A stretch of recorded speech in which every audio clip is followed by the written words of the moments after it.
La tragédie qui continue au Proche-Orient entre Israéliens et Palestiniens avec des milliers de morts, notamment à Gaza. Darina Al-Joundi, vous êtes libanaise. En général, je pose la question aux Libanais s'ils redoutent un embrasement dans la région. La question n'est peut-être plus là aujourd'hui. Quel est votre état d'esprit? Comment vivez-vous cette période à nouveau sombre au Moyen-Orient? Mais moi, je n'ai connu que ça pendant toute ma vie. Moi, je suis né en 68 au Liban et j'ai connu que la guerre, les bombes phosphoriques, maintenant tout le monde hurle. Moi, je l'ai reçu sur la gueule depuis les années 80. Personne n'en parlait. J'ai connu que ça, même avant l'existence du Hamas ou de Hezbollah. On a toujours reçu les bombardements israéliens sur la tête. Donc... quoi dire aujourd'hui, c'est que l'histoire qui se répète encore une fois les massacres, encore une fois les civils morts, encore une fois la guerre, les hommes sont assoiffés de sang, je ne comprends plus le monde, il est devenu complètement fou. C'est vrai que beaucoup s'expriment sur ce conflit, mais Yasmina Khadra, est-ce que vous diriez qu'on a une vision différente quand on a vécu de près les affres de la guerre? C'est compliqué. Vous, d'ailleurs, vous écrivez sur les réseaux sociaux, il n'y a pas une once d'héroïsme dans la guerre, puisque toute guerre n'est que la faillite du bon sens. Et que faire pour que l'humanité redevienne humaine? En fait, l'urgence, elle est là aujourd'hui, que l'humanité redevienne humaine. Oui, d'abord, il faut qu'on apprenne à écouter les poètes et les sages, au lieu de les vilipender, parce que nous ne voyons pas les choses que nous montre la réalité du terrain, nous voyons autre chose. Nous allons au-delà de l'image.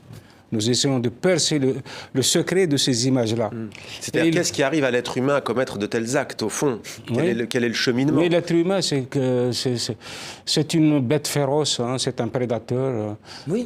Quelquefois, il se cache derrière des sourires, mais le sourire aussi, une marque de morsure aussi. Donc, quand il a des intérêts et quand il place ses intérêts au-dessus de la vie des autres, il devient ce monstre que nous déplorons et qui nous gâche la vie. Parce que la guerre, qu'est-ce que c'est? Vous ne pouvez pas rester les bras croisés, vous ne pouvez pas vivre normalement s'il y a devant vous des massacres ou des horreurs. Ce n'est pas possible. Je dis, la Terre, toute la planète n'est qu'un corps commun. Quand on a mal à l'orteil, on a mal partout dans le corps. Donc voilà, ce qui se passe, c'est tout simplement indigne des humains. Là, regardez l'histoire, il n'y a que les humains n'ont fait que des guerres. Oui. Massinissa Selmani, on va voir tout à l'heure dans vos travaux qu'il y a beaucoup de murs. L'humanité, elle est faite de guerre, de séparation, de murs. Vous, jeune artiste, comment vivez-vous cette tragédie à nouveau au Proche-Orient? En fait, je la vis à la fois de loin et de près. De loin parce que je me rends compte qu'il y a énormément de ponts de cette histoire compliquée que je maîtrise mal. Et de près parce que j'ai des amis artistes palestiniens, dont certains ont de la famille à Gaza. Donc on a un retour, un témoignage direct des choses. Quand vous avez un ami qui vous dit « je n'ai aucune nouvelle de ma famille depuis des jours et des jours ». Et ce qui frappe aussi, là, c'est ce qui est vraiment frappant et qui ressort peut-être un peu dans mon travail par rapport à ce que vous dites, c'est la déshumanisation en fait, des Palestiniens qui dure depuis un moment.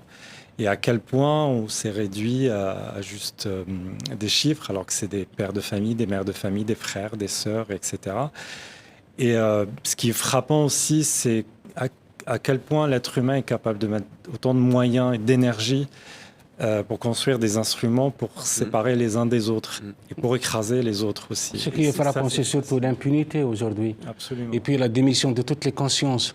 Quand on voit une nation en train de se faire dégommer de la planète avec le soutien inconditionnel des gens qui se réclament de la démocratie et des droits de l'homme, c'est à dégueuler. Mais c'est comme ça, aujourd'hui, il n'y a plus de conscience. C'est le rapport de force qui fait, justement, qui mène la danse. Et malheur à celui qui reste aussi sobre au cœur même des opacités, parce qu'il ne sera épargné ni par les uns ni par les autres.